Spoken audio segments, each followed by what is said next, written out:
Está aquí.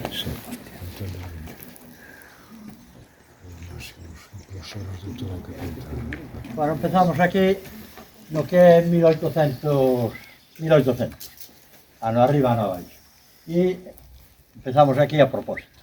Temos aquí unha tumba, é a tumba de Doña Urbina Álvarez e Toubes, o Pazo de Toubes, tiñan o Pazo da Reguenga, tiñan o Pazo de Ormo, tiñan o Pazo do Outeiro, e foron realmente os últimos fidalgos potentes que no 19 entraron en decadencia. Mentras entraban en decadencia estes fidalgos, Valentín Fernández entraba en auxe. Foi o primeiro burgués, para que vos fagades unha idea, Pedro José Fernández, o boticario Fernández, tuvo un papel na guerra contra os franceses fundamental, que foi o que trouxo todas as armas de Portugal. Tiña montado unha rede de arrieiros para ir buscar o liño, aquí no Carballiño tiña teares a nivel industrial. Se hoxe vades á fábrica do papel, vedes xa montado o que é o muiño do papel. E damos unha idea do tipo de industria que era. Isto era igual, tiña 6 ou 7 teares, pero iba a buscar o liño a Portugal e iso permitiulle manter unhas relacións moi importantes para traer armas. O problema fundamental eran as armas. Os Toubes, polo contrario, era o capitán e o jefe da partida. Sabedes que na guerra contra os franceses organizábanse por parroquias, o que lle chamaban alarmas, e había un capitán desa alarma, en este caso eran os Toubes. E Valentín era representante do que era o comercio. Para que vos fagades unha idea, que supuxeron os franceses? A guerra foi 4 tonterías a nivel batallas. Primeiro, porque, para que vos fagades unha idea, non hai ningún solo morto nos libros do Carballiño, Mesego, Señorín. Primeiro, non era como no Ribeiro. Nos Ribeiros estaban apegados por necesidade á terra. Tiñan que defender o terruño. Aquí, primeiro, para subir de Gomariz para arriba, os camiños non eran bons, eran complexos, era moi fácil, imaginadevos, os franceses en fila e desde calquer balao, pois un tiro ou calquer cousa. De feito, aquí no Torrón, aí ao lado, hai enterrado nunha finca un francés, que según a tradición oral, e parece que o temos bastante documentado. Valentín Fernández. Valentín Fernández foi, en 1780, empezan os líos entre os veciños do Carballiño e o Seira. Así como no Ribeiro e en Ribadavia era ca Fidalguía, era co conde, aquí mandaba o Seira. E aquí do que sabía querer facer era do Seira. 1812, as Cortes de Cádiz supón un espaldarazo ás políticas de progreso. Abólese o señorío, abólese, toda unha serie de cuestións que serían arduas de explicar e que nos levaría moito tempo. Básicamente, abólese o vello réximen e inaugurase o novo. Créase os concellos constitucionais. O primeiro foi o de Partovia. E o concello que lle permitiu aos veciños de Partovia, a Pedro José, a todos estes, ver a posibilidade do que era xestionar os cartos de ouro. Aquí cobraban arriendos pola feira, cobraban arriendos polos baños de Partovia e había un arriendo importante no comercio. A feira era importante, pero o máis importante era o comercio. Pedro José Fernández negociaba con Oporto, con Braga, con Valencia, prácticamente con todas as cidades galegas, levaba o viño do Ribeiro. O viño do Ribeiro, basicamente, o do Avia, salía por Anllo, a subida de Anllo, o camiño de San Sebastián e o do Barón. Hubo un elemento esencial que foi a construción da ponte de San Clodio. Antes de Leiro, para vir para Carballiño, había que ir a Ribadavia e subir. Ao crear a ponte de San Clodio, Ribadavia morreu, desde o punto de vista de funcionalidade. E tamén morreu porque, basicamente, para que vos fagades unha idea, unha vez que rematou a guerra, Munín, o de Prado de Xulenzás, que foi, digamos, o que levaba as riendas militares, acabou de aduanero na fronteira de Pontebarzas. Fixadevos a decadencia absoluta. Arruinouse. Os Toubes, prácticamente. esta muller casou en Maside, incluso fora un disgusto por de Maside que a viñeran enterrar a Carballiño. E viñeron a enterrar a Carballiño porque xa era moito máis que Maside. Empezaba un pouquiño de Ribadavia, que falábamos que eu antes. Os de Ribadavia estiveron ca luz anunciando no periódico 6 ou 7 anos, e cando se dixo de conta, foi 4 anos antes no Carballiño, e o que lle montou ali foi un do Carballiño, que vamos a visitar a súa tumba nese frente, que dicía Miguel que é unha auténtica maravilla, unha auténtica maravilla.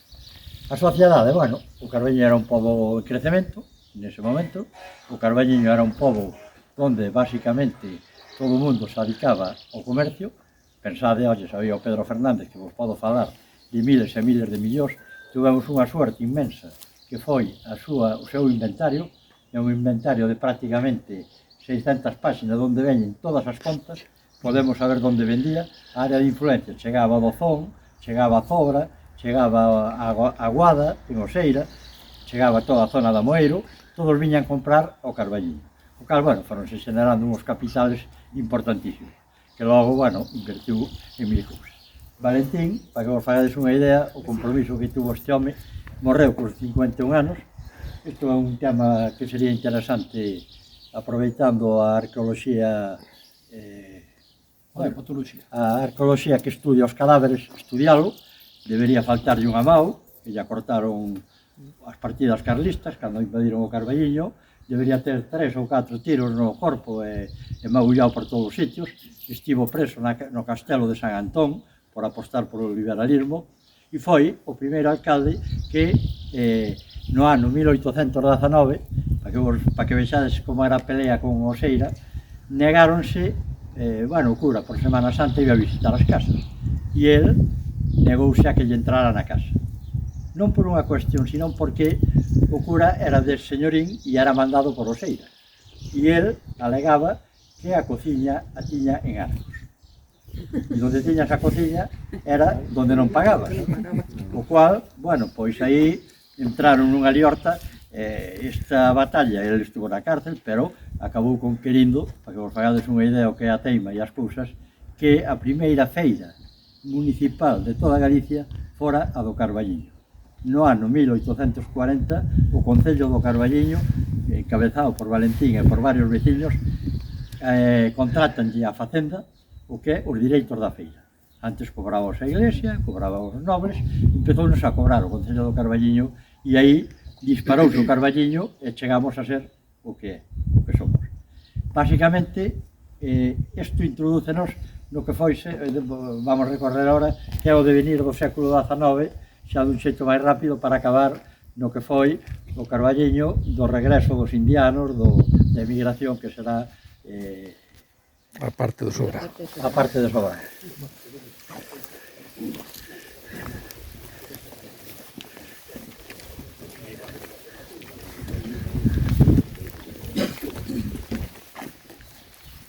Para que chama a atención, esta xente toda que vedes aquí era xente moi potente económicamente. Moi potente económicamente era xente. E vedes que non son grandes panteos.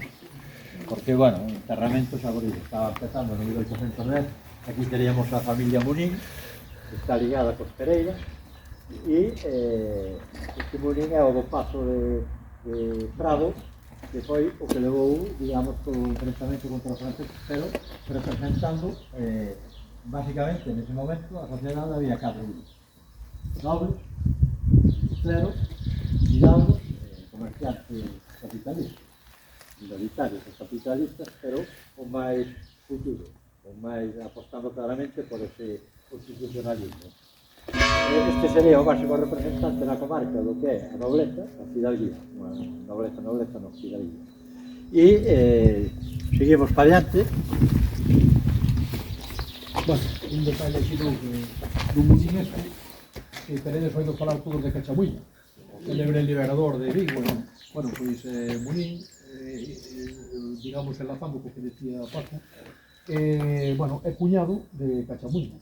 Entonces, bueno, aí ven esa relación tamén de Cachamuiña con esta zona. Sabedes que Cachamuiña, en realidad, o seu o célebre batallón do Ribeiro que dixía el, tiña a súa sede aquí na nosa comarca, concretamente en Boaras, que era por o vínculo que tiña con este municipio. Bueno, como decía a autora do libro, o cementerio é un mundo de sabiduría. Aquí, por exemplo, pois mirade, temos un cura que era o confesor da raíña Isabel II e que, por cuestións de faldas e de cousas raras en Madrid, mandaron para Valde, aí en Penacornella, expulsado de Madrid. Temos o Ugalde, Alfonso Ugalde, que é o Ugalde é un banqueiro, un dos primeiros banqueiros que hai aquí na zona. É unha familia no século XIX moi importante. Juan este debe ser San Neto de Ugalde, do promotor. Foi tamén político, é un home, foi importante no desenvolvemento tamén do Carballiño do século XIX. Ainda que no bando contrario do que acaba de decir o Paco do Valentín. Digamos, este era o sector máis conservador, pero tamén explicado no sentido do seu capitalismo bancario, non? Aquí temos este panteón, é un panteón moi curioso, porque aquí xuntanse tres familias aquí moi importantes do Carballiño do XIX. Vamos a ver, vamos a empezar por exemplo aquí vedes o Domínguez Villanueva, o Villanueva Alferán e o Domínguez Muñiz. Aquí, entonces digo, o Villanueva era unha familia basicamente vinculada ao mundo xurídico aquí no Carballiño no século XIX. Emparenta cos Domínguez. Os Domínguez é unha familia que ven de Alvarellos, de Boborás, de xente de grandes produtores de viño dali, unha familia que ten un desenvolvemento económico importante. E depois temos o Alfeirán. Alfeirán é unha familia que é bastante descoñecida no Carballiño, que ven da provincia de Lugo, establecense primeiro en Castelo de Miño, de Castelo de Miño pasan a Gumariz, de Gumariz recalan aquí, casase un deles, casase en Astureses con un Taboada, o Taboada, despois os fillos deso, o Alfeirán, emparentan con estes cos Domínguez, hai unha... E depois temos outra que é o Muñiz. O Muñiz é máis conocidos como os Caldeireiros, é unha familia asturiana. Aquí había no século XIX, había unha importante presencia de comerciantes asturianos. Moitos que viñan aquí ás feiras, que traían aquí era unha das cousas que máis se vendía aquí na feira do Carballiño, era o ferro, o metal, o comercio do comercio. Curioso, concretamente os Muñiz chamanlle os caldeireiros porque veñen na época das fábricas do papel que se fan aquí, hai 4 fábricas de papel como se vende na zona, eles son os encargados de facer sabedes que nas fábricas en aquel momento había unhas caldeiras moi grandes que se utilizaban para tanto como no proceso de encolado, foi unha outra cousa, non? Entonces, esta xente viña, veu pa aquí e quedouse aquí establecida. Foron a América e fixéronse uns dos indianos quizá máis importantes que hubo naquele momento en todo Galicia, os Muñiz. Estes os caldeireiros tiñan, se conocedes o Concello de Boborás, todo o que é o Concello, o edificio do Concello, que é unha especie de pazo, máis os seguintes era todo eles, a finca toda atrás. E pois a parte eran, eu teño parte dos testamentos de todos, dos que morreron. Esta era unha familia en Cuba, concretamente na localidade de Manzanillo eran los, como se dicese, os amos, pero de perro, non? Sí, a casa da panadería Elvira. Sabedes a casa esa?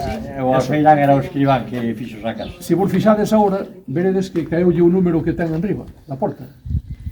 Deixou ver as iniciales que era R-A-T, Ramón Alfeirán Taboada. Se vos fixades... Se cerraba a perpetuidade, temos un dos poucos homes que teñen unha rúa pegada vivía ao lado de Perfectino Vieites e é o médico Cesario Tizón. Cesario Tizón é un tipo que eu teño unha certa admiración por moitos motivos. Primeiro porque sábese moi pouco del no Carballiño. Alguén lle comentei antes, eu fui aquí ao amigo Miguel, que é un home que lle gusta sempre preguntar e saber. Pois Cesario Tizón é un home que nace nun lugar moi pequeniño, con 8 veciños apenas, fillo dun labrego, digamos, acomodado, entre comillas, estudia en Santiago, faise abogado, despois estudia medicina, faise médico, empeza a militar naquele momento, en movimentos progresistas, digamos, daquela de Santiago, non? Chega a ser incluso ter un cargo importante a nivel no Partido Progresista. Cesario Tizón vense de Santiago, instálase en Boborás, é médico en Boborás, e logo ven para o Carballiño e convirtese en médico de pobres. Por que Cesario Tizón me parece a min importante? Porque é un médico moi implicado en moitas historias, e sobre todo de carácter social. Primeira, ele funda o primeiro sindicato que se crea aquí no Carballiño. Despois métese nunha pelea moi grande, que é o que nos leva agora a este lado, que é, el ten un empeño en facer un cementerio civil. El non é precisamente un home vinculado ao mundo religioso, nem ao contrario, pero ao contrario. E, pois, aparte, o máis importante, que crea o primeiro colexio laico no Carballiño. O ensino, sabedes que estaba todo completamente monopolizado polo clero. E, de repente, con outra xente daqui do Carballiño, Paulino Vanga e algúns máis, crean o primeiro colexio laico, que ao final termina, curiosamente, en Mor dos Maristas, que se convirte no primeiro colexio marista que se crea na Policía Orense, o daqui do Carballiño. Bueno, este home, aparte, no tema da ampliación do cementerio, esa civil que vamos ver agora, é gracias a él. El tuvo moitísimos problemas nas actas municipais deses anos, dese que é un home que está completamente, digamos, de alguma maneira machacado por defender eso. Bueno, como veremos máis adiante, pois vai ser o seu veciño, porque, curiosamente, o Perfectino Vieitez, que é o que paga a ampliación do cementerio, gracias ao empeño que se chama Perfectino Vieitez, e ele eran veciños dese lugar pequeniño da Lama, que tiña 8 veciños. Hoxe non ten ningún. É onde está, quedou asolagado por debaixo das terras da estación de Boborás. Ali quedaron as casas, e eran veciños de porta con porta, e foron os dous, eu creo que non hai ningún sitio do mundo tan pequeno como a Lama que teña dous personajes con rúas. Tanto César Tizón como Perfectino, eu creo que merecidamente que as teña, non?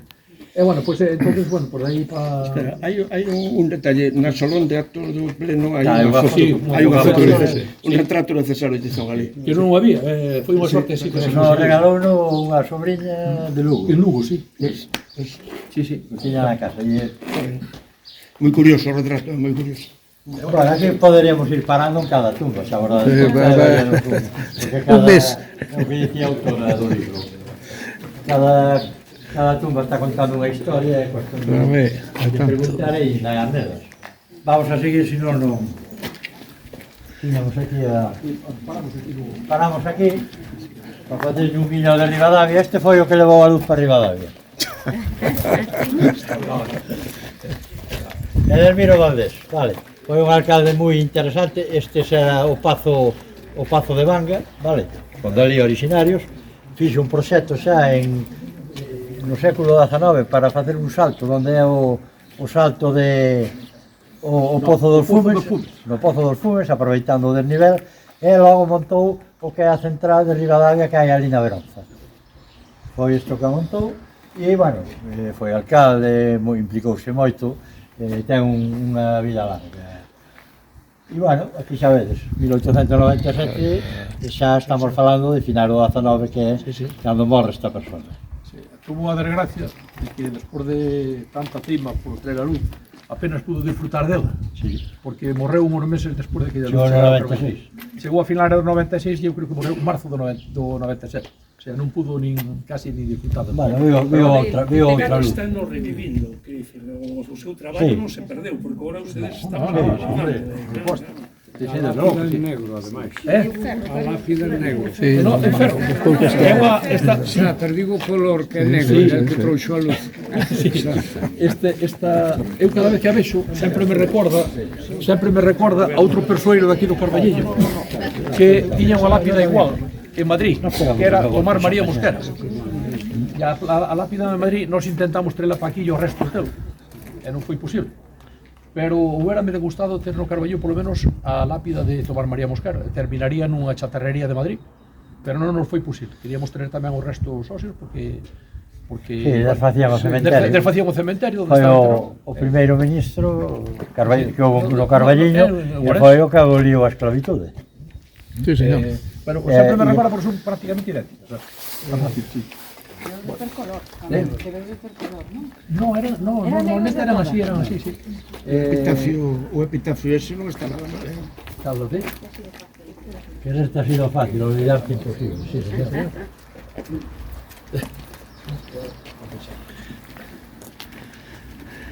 Bueno, aquí seguirían con tu familia, vale. Vamos a hablar aquí, tamén ten moito que ver no Carballiño. Marcelino Enríquez é o que trouxe o ferrocarril, era arquitecto, Sí, ingeniero, e foi o que fixo o primeiro plan urbanístico. Bueno, hai un anterior que é de Felipe Gianzo, de 1845, que por desgracia desapareceu. Felipe Gianzo o que fixo a Plaza de Catro Camiños na Coruña, e tiña que ser unha auténtica maravilla porque foi a primeira vila e tuvo un plan urbano, xa vos digo, a mediados do século XIX. E, bueno, Marcelino Enríquez tamén foi un banqueiro, de acordo? Pois, bueno, tiña eso, xa vamos a ter.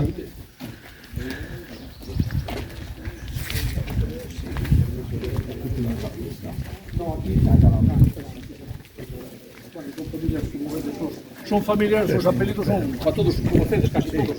Somozas, Ulloa. Básicamente xente de negocio no Carballiño. González Cid foi un abogado e secretario importante no Carballiño, foi alcalde tamén. Aquí nos Pereira paramos, non? Bueno, aquí hoxe descubrimos unha cousa Que nunca nos fixaron. que nunca nos fixáramos na familia Pereira, que é a estrela de Seixusto. A Estrela Xudea. Ostras. Arriba do caso. Vale, confirma aquí Xan que se Eran xudeus. Pereira é un apelido Eran xudeus, sí. Pois, sabedes aí?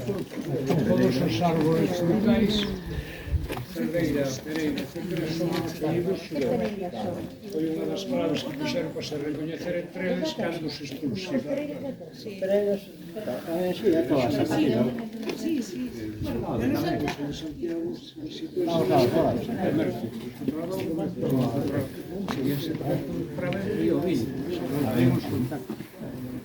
Son solteiros, van con as rutas para saber que iban. Está perfecto. Vamos aquí a ver o Pero con moito, non? Pero non só neso, a verdade é que... Pero con moito,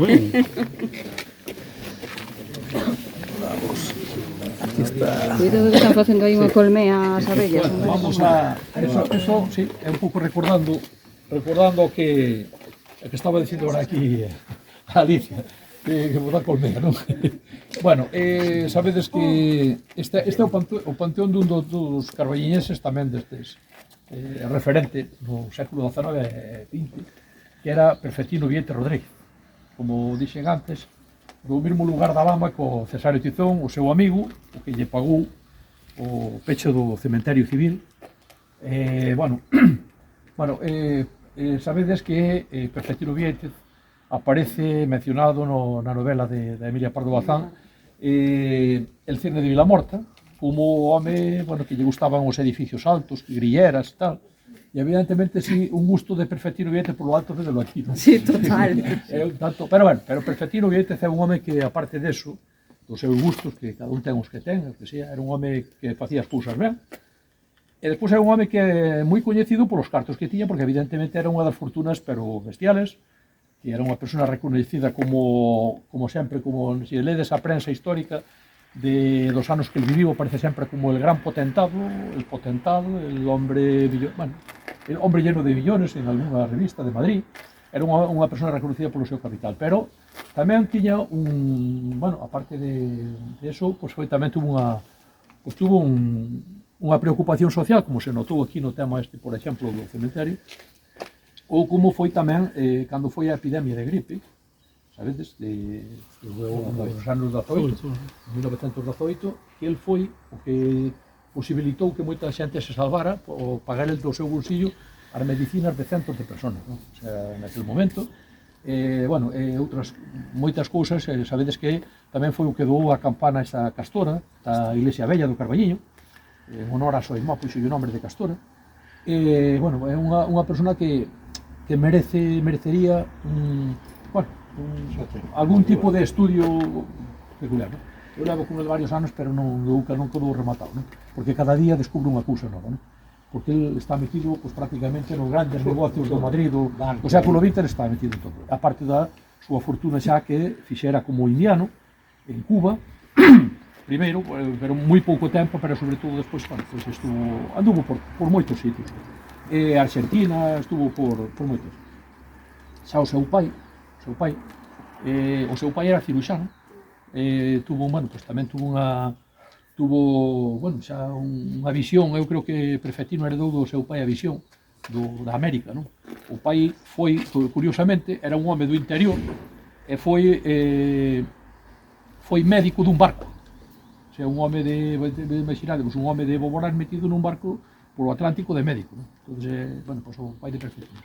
Entón, bueno, pois é un home que, xa digo, merecería un tratamento especial, sobre todo, aparte de coñecer a súa enorme fortuna que tiña, tanto en cartos como en propiedades de todo tipo.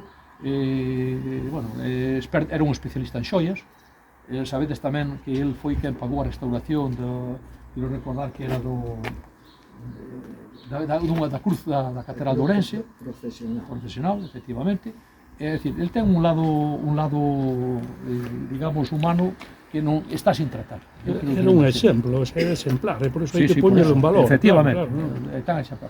E entón, bueno, pues un pouco eso, isto é un pouco, xa digamos, de alguma maneira como epílogo do que acabamos de ver, porque aquí xa estamos falando das tumbas dos primeiros indianos, de verdad, aqueles que fixeron fortuna na América, e sobre todo tamén xa na parte que el pagou, quer decir que xa a parte, digamos, a parte civil, que nunca chegou a ser civil de todo porque o 36 convertiuna en patrimonio eclesiástico, é dicir, isto en realidad tería que ser dos veciños do Carballo, bueno, pero os acontecementos históricos por marcaronlle outro destino, non?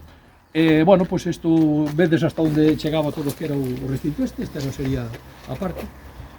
Nada máis, non sei se queredes... Bueno, eu creo que aquí vedes perfectamente o reflexo do que é o Carballiño 19, e a partir de aí, xa no século XX, pois mirades, eso xa é outro panteón para un emigrante moderno. E fixademos xa o caos de tumbas. Cada un fixo o que quixo e perdeuse todo este patrimonio. Ese non sei se vos acordades cando se inaugurou. Sabe que fixeron aquí unha inauguración? Fixeron unha pintada. No, colocaron aí un, dicía, está moi ben, solo le falta la parabólica. Pintadas, de aquí se crían gusanos de seda. Digo, pero eu acordome do papel. Bueno, non sei se tedes alguna cuestión. Esto sabedes que é para vir con calma e para se... Sabes intervir unha noticia? Hai unha cousa que non estábamos mirando que é a parte simbólica, a parte histórica está aí, coñecedela vos porque tedes vinculación con isto, pero cando chega unha persoa que non coñece un cemiterio porque non ten ninguna relación con el, podese fixar noutra cousa, que é a simboloxía. Eu leín moitas lápidas, non me soan os nomes nin as historias, pero sí que vin outras historias que ás veces as lousas, sobre todo as antigas, as anteriores aos anos 50, contan. Por exemplo, nunha das caras da igrexa, na cara de alá, hai unha muller morta que se representa como unha figura angélica que está subindo e ao lado ten unha mata de rosas. A mata de rosas implica de que morreu esa muller e cantos fillos e fillas tiña. Probablemente tiña un fillo ou unha filla, porque hai unha rosa a medio abrir, é dicir, un fillo ou unha filla duns 5 ou 6 anos, pero a parte de arriba de todo ten dous abrochos que están partidos. É dicir, esa muller probablemente morreu de parto xemelar. Outra cousa tamén que me parece moi curiosa é que no caso de Perfettino Vieitez haxa abázcaros na tumba, porque é unha simboloxía moi importante que ten que ver co fúnebre o tema das abellas. Eu cando empecé a escribir este libro, que estaba buscando era que significaban as abellas. A mí non sei por que me parecía que nunha tumba vira unha labra dunha abella, pero non a volvín a encontrar. E foi o que me levou de cemiterio en cemiterio e a preguntarle a moita xente, resulta que as abellas, en cultura xa como a greco-romana, simbolizaban a alma. E cando as abellas están xuntas nunha colmea, implica a unión de moitas almas que xa non están nos seus corpos. E é un dos lugares máis comuns atopalas nos cemiterios e sobre todo nas campás das igrexas. Contábame Carme Toba, que está figura no libro, unha apicultora ancestral, que cando unha persoa morre, unha apicultora morre, hai que comunicarlle ás abellas que esa persoa morreu, porque senón a colmea esparéxese. E como se lle comunica? Dando uns golpes na propia colmea e díselle que morreu esta persoa e que non se preocupen, que van estar ben coidadas. Como se comunica a unha comunidade que unha persoa das súas morreu? Dando golpes na campá.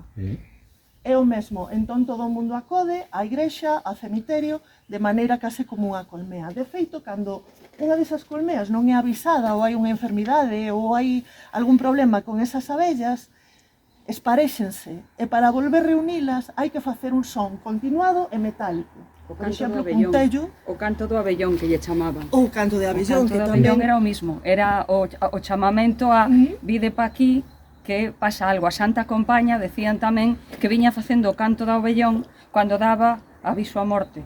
Viña Pois facendo o zumbido. ese zumbido, eso xa se perdeu. Sí, Ademais, a oralidade chegou a nos- tráenola, pero se perde. Sí. Eso chegou a nós por unha burla, ademais, non? Que foi Brañas, Alfredo Brañas, que rindose de nós e dos nosos recursos, pois conseguiu que non se perdese polo menos a memoria escrita. Entón temos aí os abázcaros na tumba de Perfectino Viéitez e parece como que dándolle un pouco de máis de alma, non? A esa alma que antes contabades.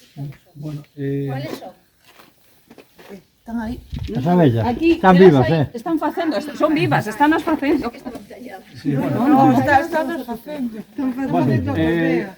non quixera que vos forades, porque vimos falando de persoeiros daqui do Carballiño, pois neste panteón, a parte de Perfectino Viéitez, aquí temos a dúas persoas que eu creo que son merecentes de, además con moitos motivos para ser recoñecidas aquí do Carballiño. Don Aurelio e Teresa. Temos a don Aurelio Mira Sazor, pai do noso amigo, que foi un home, aparte de ser un abogado, foi profesor de moitos dos que estamos por aquí, un bo profesor, pero aparte foi un escritor que non está ainda no sitio que debería estar, entendo.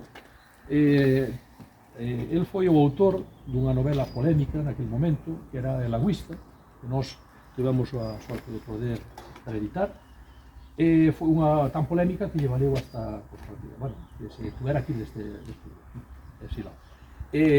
Don Aurelio Miras escribiu tamén a Juventude de Pepaloa, que acaba de ser ahora reeditada en galego, unha moi boa edición, por certo. Debaixo está a súa filla María Teresa Miras Portugal, que foi a sabedes que era unha investigadora de prestixio internacional recoñecido, moi traballadora, e aparte deso, pois, foi a primeira muller presidenta da Real Academia de Farmacia, quero recordar, ela a primeira muller que foi presidente dunha academia de ciencias. Que tú, por morreu xoven, si, abaixo está o Fernando. Puxa aí todo moi a seguir, pero si, tamén era profesor natural do Carballiño, eles se levaban toda a vida no Carballiño. Catedrático de xeometría diferencial, matemáticas. Outro, entonces, son os persoeiros que normalmente pasan a xente mira máis, non sei se é por vanidade humana, mira máis a cartira co talento, non? Neste caso, pois aquí hai moito talento. Nada máis, se queredes algunha pregunta? E nós pedimos un respeto para todos os que non nomeamos, porque poderíamos parar con xavites. Escollimos estes hoxe a mañá poderíamos parar con calquera e calquera ten unha historia, como ben se di no libro.